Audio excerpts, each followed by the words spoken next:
Now it's my pleasure to introduce Andrew Scott with the Open Mind Project, who's really tackling into how we can deal with connecting people on the same table, whether it be religion, different circumstances you're coming from your ethnic background, whatever it may be.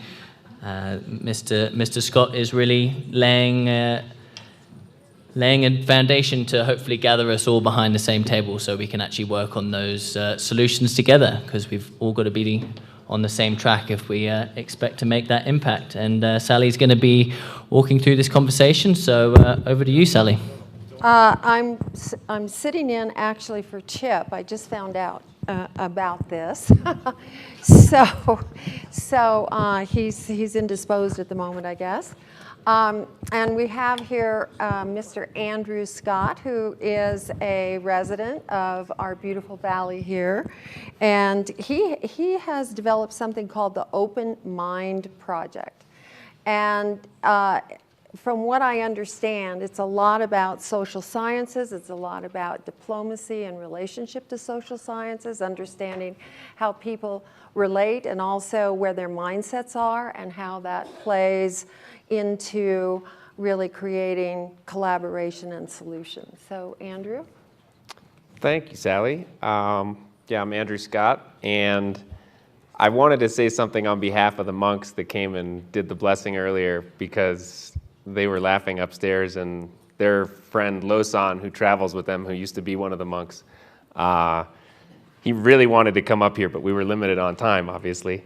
So he really wanted me to say how important it is that we change from within and not just focus on changing the external things, like constantly throwing technology at technology without addressing our thoughts, beliefs, and actions, which are ultimately large participants in the reality we're creating. So we're living in the products of thousands of year-old belief systems, which ultimately has resulted in this modern exploitive economy that it turns out is not particularly healthy for our planet.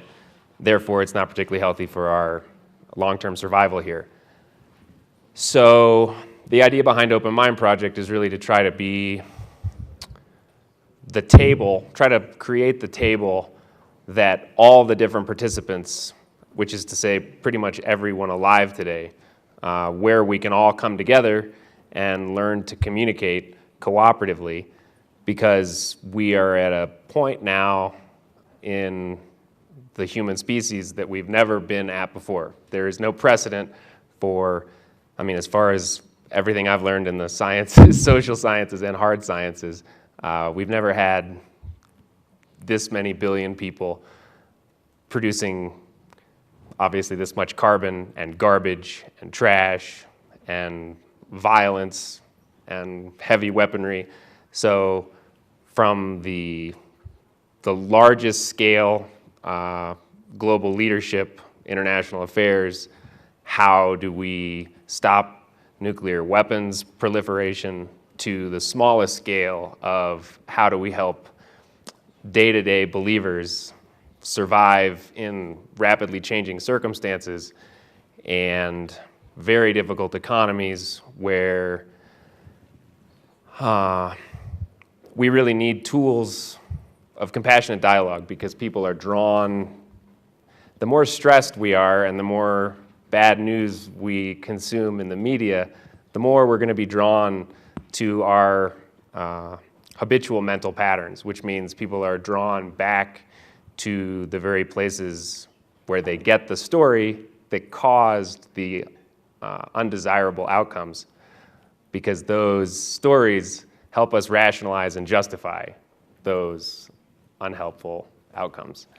So what are some of the what are some of the recommendations or the processes that you're recommending through your project to get to the place that you're talking about?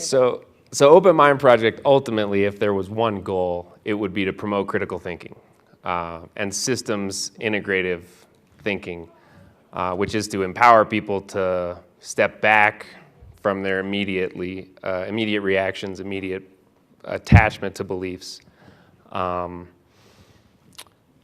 So the real tools are education. I mean, also if you want to stabilize population, I mean, this is science. If you want to stabilize populations, educate women. That's the fastest way you can stabilize population growth. So if you look at the third world where, you know, the biggest population growth is happening, and then if we talk about trying to bring the first world lifestyle to all those people, you know, if you try to give everybody a big wooden house, that's going to be quite stressful on the forests, right? So right now, there's a small population who are producing most of the trash. If we try to spread our modus operandi to all these other people, we're going to be dealing with an even bigger trash problem. So trying to promote long-term thinking is going to take education, and I think education starts with giving people a chance to tell their story. So the Open Mind Project, we're trying to raise money to have a film team traveling around the world, interviewing people from all backgrounds. That includes academic experts, lay believers, ministers. And this just gives people a chance to tell their story. So rather than going out into communities and saying, you guys are doing it wrong, this is, you know, your beliefs are screwed up in some way, I think it's really important that we just learn to listen to people and allow them to tell their story. And then we would edit those stories down to little vignettes and have them on the website.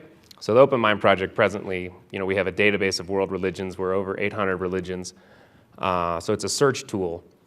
And, you know, we want to be a place where a person can go to begin learning about their own belief system and then come into contact with belief systems other than their own, so that they can become introduced to the fact that, hey, this Buddhist is not so different from me if I'm a Mormon, or, you know. How are you going to attract people to that when the average attention span is 10 seconds? That's a very good question. I think this is talking about the now. I think Chip wrote the title of the talk, but it had something to do with the now. So as part of what the Open Mind Project is doing, I've also accumulated a whole lot of domain names. One of them is Nowism, nowism.one. So the idea of getting into the now, getting into the present moment and letting go of a lot, like, I think slowing down. This conference is a lot about go, go, go, speed up. We got to be really fast. We got to throw everything at this as quick as we can. And I think Open Mind Project is sort of a counterbalance, and in no way, it's a counterbalance that's actually going to help facilitate the change that we need. Because you have to support people psychologically in periods of major transition. I don't know if that answered your question, but the point is, like, if we can slow down and begin to get people together in groups to communicate and to talk and to dialogue, what we're doing here on larger scales, because here we are, and we've got Republicans and we've got Democrats, and we can get along, and we're not yelling at each other, and we're having constructive dialogue. And that's what we need to be able to do on a broad scale. Well, people need tools. Oh, thanks. People need tools to slow down. Reverend Durley told me the other day in the hall, he said, my wife gave me a button that I have underneath my shirt here, and he says, you know what it says? And I said, no. And he says, you can say no without feeling guilty. Wow. I mean, that's a lot of us in this space, is that we are constantly on the move, and people need tools to slow down, and also to break through belief systems that have held them captive for so long. And one is the news. A lot of people don't watch the news anymore because they don't want that negative input every single day coming into their lives. And at the same time, we're in a conundrum because those of us who are in this kind of work need to know what's happening in the world. So does the Open Mind Project, are you at a place where you can gather people together and provide tools so that those that are in, you know, on the front lines of all these different kinds of issues and concerns that we've been talking about and campaigns can really use those techniques to slow down and be more I think that we effective, is what you've been telling me. Yeah, I think that we are at a place that we can potentially do a whole lot. We've got over 1 million followers on social media, so it's really a matter of how do we activate those people to begin to build community where they are. So we obviously have a website, and we're not getting as many people to the website as we could be, but I really see the potential for having conferences and or participating in global conferences where we do hold the space for the social sciences, almost as though I think NGOs and governments really need to be concerned and get behind this, and the people that are in charge of Facebook and the people that have the billions of dollars. I think they're the ones that should be supporting this work, because ultimately it's about helping people learn to be peaceful and cooperative. And I think this conference, I keep hearing about the narrative, and the importance of narrative, the importance of changing the story. And if you look, I would be remiss if I didn't point out that the 2 largest religions on the planet are Christianity, number 1, Islam, number 2. Islam is set to overtake Christianity around 2050. And it's not a competition, but both of these religions, the largest, most powerful narratives on the planet, share a linear story, right? So there's a creator God who creates the universe and creates everything, and he's coming back soon, at some point, to end everything. And it's all over, and then the world starts over. Some people are saved, some people are screwed, which is not necessarily a good philosophy if we're trying to build cooperation multinationally.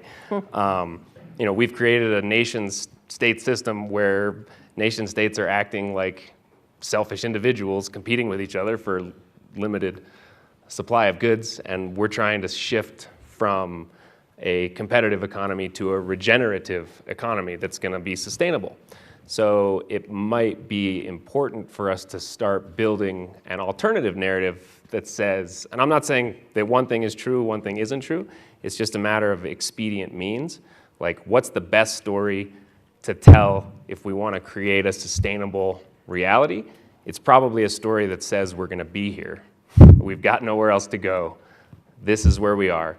And we have to start where we are, which is the present moment. The now, as Chip likes to call it. And now, Here you are. well, I'm so glad that you could help guide this conversation. It takes 2 of us to wrangle Andrew. But I wanted to just jump in. You've got 2 minutes left. Great. So I just wanted to jump in, if you don't mind, and talk about the now movement. Since I've met Andrew, I've become a nowist.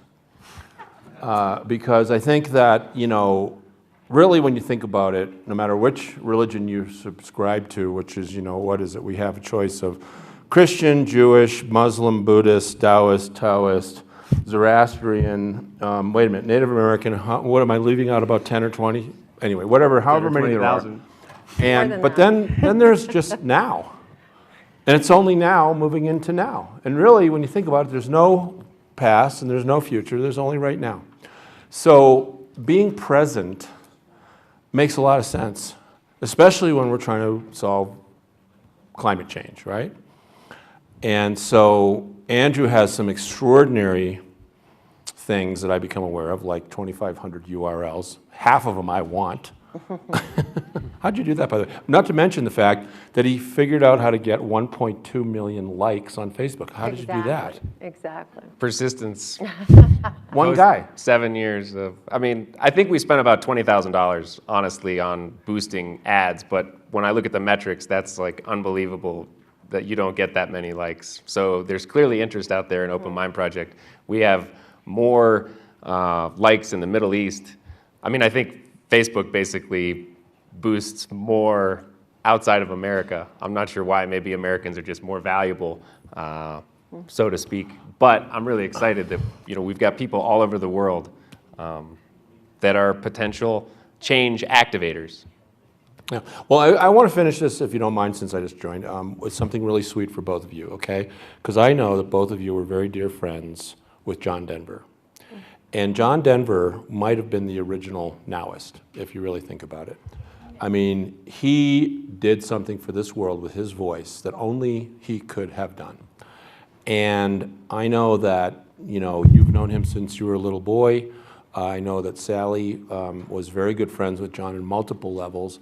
And so in the spirit of JD, our day, by the way, never would have happened if I hadn't gone to John Denver's Choices for the Future symposiums and seen that model and it imprinted. And our day is a little bit of a, further down the road expression of that. And so maybe just finish with the last 3 seconds, just a really poignant John Denver memory to honor his spirit.